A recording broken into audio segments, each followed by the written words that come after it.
Hypnotise کی تعریف کی تو میرے خیال میں ضرورت بھی نہیں ہے، کیونکہ ہپنوٹائز آج کل ہر کوئی جانتا ہے کہ ہپنوٹائز کیا ہوتا ہے، کہ ہپنوٹائز کے ذریعے انسان دوسرے کی لاشعوری دماغ تک پہنچ جاتا ہے اور دوسرے سے وہ کام کر لیتا ہے جو نہ چاہتے ہوئے بھی اس کے کرنے پر مجبور ہو جاتا ہے۔ ہپنوٹائز کی فوائد بھی ہے، لیکن فائدوں کے ساتھ ساتھ نقصانات بھی ہیں۔ فوائد بھی ہے کہ اس سے انسان اپنی اور دوسروں کی اصلاح بھی کر سکتا ہے، علاج بھی کر سکتا ہے، خدمت خلق بھی کر سکتا ہے، لیکن اس کے ساتھ ساتھ نقصانات بھی ہیں، اور آج میں اس کے نقصانات پر بات کرنا چاہتا ہوں۔ ہپنوٹائز ایک ایسی چیز ہے اور ایسی طاقتور چیز ہے کہ اس کو ہضم نہیں کیا جا سکتا، کہ ہر کسی کی بس کی بات نہیں ہے کہ اس کو ہضم کیا جا سکے، کیونکہ ہپنوٹائز کے ذریعے انسان میں ایسی طاقت پیدا ہو جاتی ہے وہ جو چاہے وہ کر سکتا ہے۔ تو اس میں سب سے پہلے تو ایک جو سب سے بری بات ہے وہ تکبر ہے، کہ اس میں تکبر آ جاتا ہے، انانیت آ جاتی ہے، اللہ تعالیٰ کی نافرمانیت آ جاتی ہے، اور یہ اپنے آپ کو خدا سمجھنے بیٹھتا ہے کہ میں جو چاہوں کر سکتا ہوں۔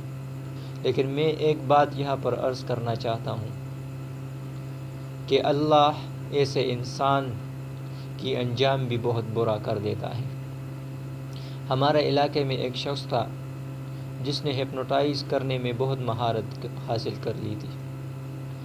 اس کے ایک دوست کو، اپنے ہی دوست کو ہپنوٹائز کیا تھا، یہاں تک کہ وہ اس عامل کو اپنے گھر میں بھی لے جاتا۔ لوگوں نے رشتہ داروں سے شکایت کی، یہ کیا معاملہ ہے؟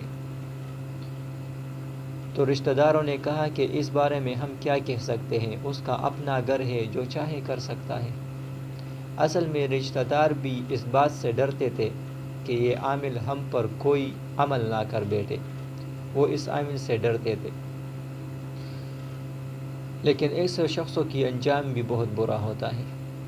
اس عامل نے ایک شخص کے لیے عمل کیا اور اس کے لیے دوسری لڑکی کے ساتھ تعلقات قائم کر دیے۔ جب لڑکی والوں کو پتہ چلا تو سب سے پہلے تو جس کے ساتھ اس کے لڑکی کا تعلقات تھا اس کو دھویا، اور بعد میں اس عامل کا وہ انجام کیا کہ وہ بیان نہیں کیا جا سکتا۔ اس کو ایسے موت مارا کہ بتا نہیں سکتے، بہت بری موت مرا ہے۔ تو میرے خیال میں ہپنوٹائز کا عمل وہ شخص شروع کرے جس کو اپنے آپ پر قابو ہو، اور اس کے لیے ضروری ہے کہ اپنے آپ کے لیے ایک پیر یا مرشد منتخب کرے اور اس کی موجودگی میں اس عمل کو شروع کرے، کیونکہ اس میں سب سے پہلے تو انسان میں تکبر پیدا ہوتا ہے، پھر انانیت پیدا ہوتی ہے، اور پھر بہت سی نافرمانیاں کرتا ہے۔ تو میرا مشورہ یہ ہے کہ ہپنوٹائز کے عمل کرنے سے پہلے اپنے لیے ایک پیر صاحب کا انتخاب کرے جو آپ کو سیدھا راستہ دکھائے۔ لیکن ہماری یہ غلط فہمی ہے کہ ہم اس طرح کے شخصوں کو جو غلط چیزیں کرتے ہیں اس کو پیر کہا کرتے تھے۔ یہ پیر نہیں ہے، پیر کا مطلب تو یہ ہوتا ہے کہ راستہ دکھانے والا۔ یہ لوگ تو خود راستے سے بھٹکے ہوئے ہیں، ایسے کام کرتے ہیں کہ بیان بھی نہیں کیا جا سکتا۔ ایک شخص تھا، اس نے بھی اپنا ایک حلقہ بنا دیا تھا، اور لوگ جایا کرتے تھے، اگر کوئی چیز گم ہو جاتا تو وہ اپنے ناخن میں دیکھ لیتا ہے کہ فلاں شخص نے لے لیا ہے۔ میرے دوست کی بینز گم ہو گئی، وہ اس عامل کے پاس چلا گیا، تو اس عامل نے اس کے بچے کو کہا کہ میرے ناخن میں دیکھو۔ اس کے بچے نے اس کے ناخن میں دیکھا کہ وہ بینز ایک شخص لے جا رہا ہے اور چلا گیا۔ میرے دوست نے بتایا کہ یہ بینز کوئی چور لے کر گیا ہے۔ میں نے کہا کیسے تم کے معلوم ہوا؟ تو اس نے کہا کہ میں فلاش عامل کے پاس گیا تھا اور میرے بیٹے نے اس کے ناخن میں دیکھا۔ تھوڑی ہنسی بھی آئی۔ میں نے اسے کہا کہ کیا اس کے ناخن میں CCTV کیمرہ ہے کہ اس نے اسکرین میں دیکھا اور پتہ چلا کہ اس نے چرایا ہے؟ اس شخص کو تو پولیس کے ساتھ ہونا چاہیے کہ جتنی بھی چوریاں ہوتی ہے وہ اپنے ناخن میں دیکھ لے گا اور پولیس چور کو پکڑ لے جائے گا۔ میں نے اس دوست سے کہا بھائی اتنی عقل نہیں ہے کہ یہ کیسے ہو سکتا ہے، یہ اصل میں ہپنوٹائز ہوتا ہے۔ اس عامل نے بچے کے ہپنوٹائز کیا کہ میں جو بھی کہوں گا وہ تجھ کو میرے ناخن میں نظر آئے گا، تو اس نے جس طرح بھی کہا ہے بچے نے اسی کے طرح اس کے ناخن میں دیکھ لیا۔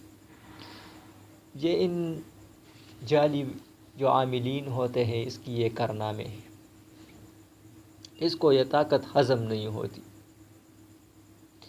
اس طرح بہت سے ایسے معاملات ہو رہے ہیں۔ ایک عامل تھا،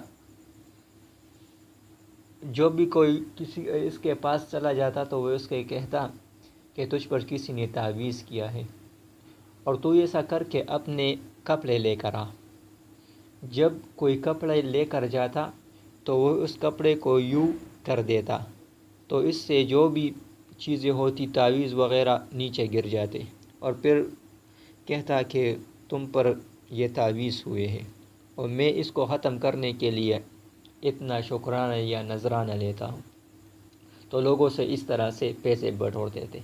یہ بھی ہپنوٹائز کی ایک قسم ہے کہ مخاطب کو ہپنوٹائز کیا جاتا ہے اور پھر اس کے سامنے کپڑوں کو ایسے کر کے تعویذ نکال لیتے ہیں۔ یہ بھی ہپنوٹائز کی ایک قسم ہے۔ تو بہت سی غلط استعمال ہو رہے ہیں اس کے۔ تو میں کہنا یہ چاہتا ہوں کہ جتنے بھی عاملین ہیں اس سے دور ہی رہے تو اچھا ہوگا۔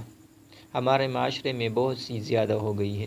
اگر کوئی مسئلہ پیش آئے، کوئی مشکل کام پیش آئے تو سب سے پہلے تو اس کے لیے تدبیر کرے، اس کے اسباب اس کو ختم کرنے کے لیے سبب استعمال کرے، اور اللہ تعالیٰ بھی اس تمام دنیا کو دارالاسباب بنایا ہے کہ سب سے پہلے انسان اپنے سبب کو استعمال میں لائے اور پھر اللہ سے دعا کرے کہ یا اللہ میری طاقت میں تو اس سبب کو استعمال کرنا تھا، یا اللہ مسبب الاسباب تو ہی ذات ہے، تو اس سبب کے ذریعے میری پریشانی کو ختم کر دے۔ اور یہ سبب توکل کے خلاف بھی نہیں ہے، کیونکہ نبی کریم صلی اللہ علیہ وسلم نے ایک جنگ میں 2 زغرے پہنے تھے۔ کیا کوئی شخص نبی کریم صلی اللہ علیہ وسلم سے زیادہ متوکل ہو سکتا ہے؟ نہیں بھائی، تو توکل کے خلاف بھی نہیں ہے۔ اور پھر اللہ سے دعا کیا کرے کہ یا اللہ میرے اپنی جتنی بھی طاقت تھی میں نے استعمال کر لی ہے، آگے تو اس میں میرے لیے یہ مشکل حل کر دے۔ اور اس کے ساتھ اگر وظائف اور تعویذ کی ضرورت ہو تو اپنے محلے کی اور اپنے ہی مسجد کے امام سے رجوع کرے اور اس کو اپنے حال بتائے، اپنے پریشانی بتائے، وہ آپ کو وظیفہ دے گا، وہ آپ کو تعویذ دے گا تو آپ کے کام آئے گا۔ آپ نے اپنے امام کو اپنے نمازوں کے لیے منتخب کیا ہے کہ امام کے پیچھے آپ نماز پڑھ لیتے ہیں، اتنا اعتماد تو ہے کہ یہی امام جو مجھے نماز پڑھا رہے ہیں یہ صحیح ہوگا اور میں قیامت کے دن اس نماز کے ذریعے نجات پاؤں گا۔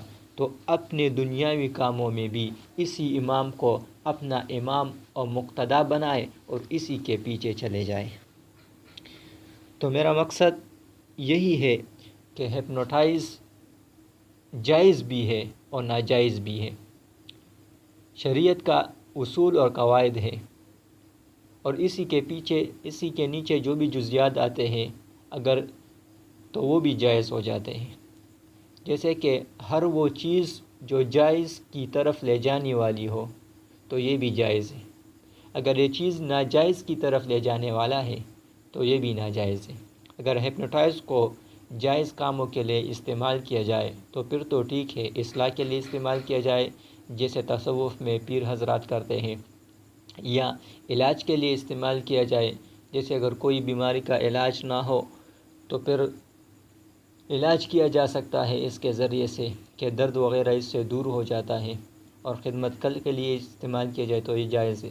لیکن اگر ناجائز کے لیے استعمال کیا جائے کہ اپنے اوپر کسی دوسرے کو عاشق کر لیا اور پھر ناجائز تعلقات قائم کر دیے گئے، یہ قطعاً جائز نہیں ہے۔ اسی طرح کسی کو تابع کر کے اس کے مال لوٹنا یہ بھی جائز نہیں ہے۔ تو برائے مہربانی اگر ایسا معاملہ ہے تو سب سے پہلے تو اپنے لیے ایک مرشد اور پیر کا انتخاب کرے اور اس کی نگرانی میں ان مشقوں کو شروع کریں،